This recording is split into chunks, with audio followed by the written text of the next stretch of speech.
Hello दोस्तों, तो आप लोग कैसे हैं। तो चलिए हम लोग आज की एक और नई वीडियो में आपका स्वागत है। और यहाँ पे हम लोग का जो चैप्टर का नाम है हम लोग पढ़ेंगे कार्य, और कार्य का थ्योरी भी पढ़ेंगे, बेसिक से इसको जान लेते हैं। तो चलिए इसमें देखते हैं। तो यहाँ पे देखिए आप लोग के लिखा हुआ कार्य, तो इसके परिभाषा है कि यदि किसी पिंड पर बल आरोपित हो तथा उसके परिणाम स्वरूप पिंडों अपने अपने स्थान से दूरी विस्थापित हो जाता है, तो इस प्रक्रम में बल द्वारा कार्य किया जाता है।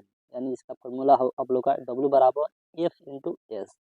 और यहाँ पे आप लोग देखिए, थोड़ा सा इसको ऊपर कर लेते हैं। यहाँ पर आप लोग दिख रहा होगा कि नियत नियत बल द्वारा किया गया कार्य। यदि कोई बल F किसी वस्तु पर कार्य करके उसे बल की दिशा में दूरी तक विस्थापित कर दे, तो किया गया कार्य क्या होगा। यानी W बराबर F जो है बल है, और गुने x जो है बल की दिशा में विस्थापन। W बराबर देखिए F/S, वही फॉर्मूला आप लोग W बराबर FS cos थीटा आप लोग का मतलब माना गया है।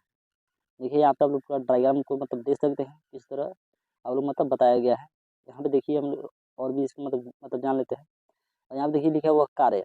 कार्य एक अदिश राशि, कार्य क्या है, एक अदिश राशि। इसका ये सही मात्रक जूल तथा CGS मात्रक अर्ग होता है। कार्य का विमीय सूत्र mL के पावर 2 T के पावर -2 होता है।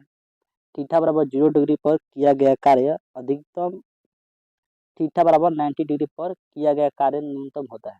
अब देखिए कार्य के प्रकार, यहाँ देखिए लिखा था आप लोग का कार्य का प्रकार। कार्य मुख्य रूप से 3 प्रकार के होंगे। देखिए एक तो धनात्मक, ऋणात्मक और एक शून्य कार्य। यानी धनात्मक कार्य चले पहले देख लेते हैं। तो धनात्मक कार्य बल विस्थापन के समानांतर हो तो बल द्वारा किया गया कार्य धनात्मक होता है। और यहाँ में देखिए ऋणात्मक कार्य यदि विस्थापन बल के विपरीत हो तो कार्य ऋणात्मक होता है। और देखिए यहाँ पे शून्य भी लिखा हुआ है, प्रोसेस को देखिए यहाँ पे आप लोग का शून्य भी लिखा हुआ है। देखिए शून्य कार्य यदि बल और विस्थापन परस्पर लंबवत हो तो किया गया कार्य क्या होता है, शून्य होता है।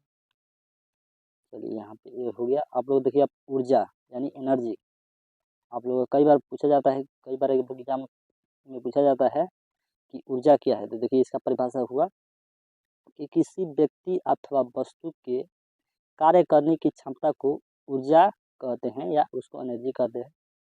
अब यहाँ पे देखिए ऊर्जा के रूपांतरण द्वारा ही कार्य किया जाता है, इसीलिए कार्य और ऊर्जा के मात्रक समान होते हैं। अर्थात ऊर्जा का मात्रक भी जूल है और ऊर्जा का बड़ा मात्रक किलो जूल होता है। देखिए 1 किलो जूल बराबर आप लोग का 1000 जूल हो जाता है। आप लोग बहुत ही एक आसान तरीके से आप लोग को समझाने का यह प्रोसेस है। और आप लोग यहाँ पे देख सकते हैं। देखिए आप लोग का दिख रहा होगा यांत्रिक ऊर्जा।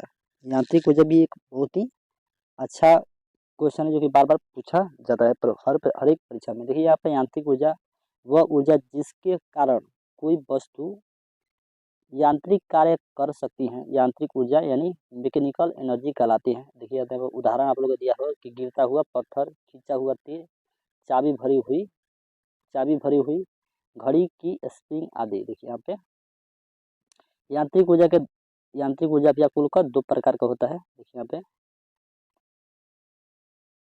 यहाँ पे आप लोग देख सकते हैं कि एक गतिज ऊर्जा है और एक यहाँ पे स्थितिज ऊर्जा है। तो चलिए पहले गतिज ऊर्जा को हम लोग देख लेते हैं।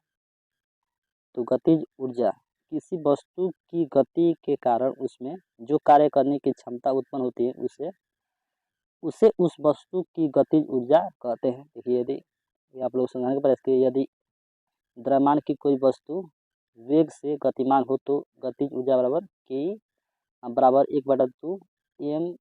देखिए उदाहरण यहाँ पे गतिज ऊर्जा के कारण ही बंदूक की गोली क्या होती है, लक्ष्य को भेज देती है। यहाँ देखिए स्थितिज ऊर्जा दूसरा आप लोग का ये है स्थितिज ऊर्जा। देखिए थोड़ा सा नीचे कर ले। देखिए स्थितिज ऊर्जा किसी वस्तु की स्थिति के कारण उसमें जो कार्य करने की क्षमता उत्पन्न होती है उसे उस वस्तु की स्थितिज ऊर्जा कहते हैं। उदाहरण देखिए, आप उदाहरण खींची रबड़ बैंड स्प्रिंग आदि में स्थिति ऊर्जा विद्यमान होती हैं। देखिए स्थिति ऊर्जा P बराबर mgh होता है, जिसमें देखिए द्रव्यमान गुना गुरुत्वीय त्वरण गुना ऊंचाई। अब यहाँ पे देखेंगे, देखिए यहाँ पे आप लोग लिखा होगा गतिज ऊर्जा तथा रेखीय संवेग संबंध। किसी वस्तु की गतिज ऊर्जा K तथा रेखीय संवेग P में निम्न संबंध है। देखिए अब यहाँ पर लोग पूरा समझाने का प्रयास किया गया कि K बराबर P²/2m। यहाँ थोड़ा सा ऊपर कर लेंगे, यहाँ बस इतना आप लोगों का दिख रहा होगा।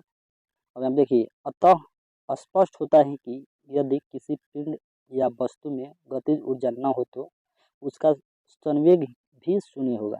अब यहाँ देखिए ऊर्जा संरक्षण का नियम, जो कि बहुत ही आप लोग का अच्छा एक थ्योरी का प्रश्न होता है। देखिए इसमें यह कि इस नियम के अनुसार ऊर्जा को न तो उत्पन्न किया जा सकता है और न ही नष्ट मतलब किया जाए, परंतु ऊर्जा को एक रूप से दूसरे रूप में परिवर्तित किया जा सकता है। आप लोगों के लिए बात मतलब बहुत आप लोग अच्छे से समझ में आया होगा, और नहीं समझ में आई तो एक बार ये भी पढ़ लीजिएगा। यहाँ पे किसी निकाय की कुल यांत्रिक ऊर्जा गतिज ऊर्जा प्लस स्थितिज ऊर्जा नियत रहती है, अर्थात K+U बराबर E। ये उदाहरण में आप लोग ये समझा रहा है कि जब एक धावक दौड़ता है तो उसकी आंतरिक ऊर्जा गतिज ऊर्जा में परिवर्तित हो जाती है।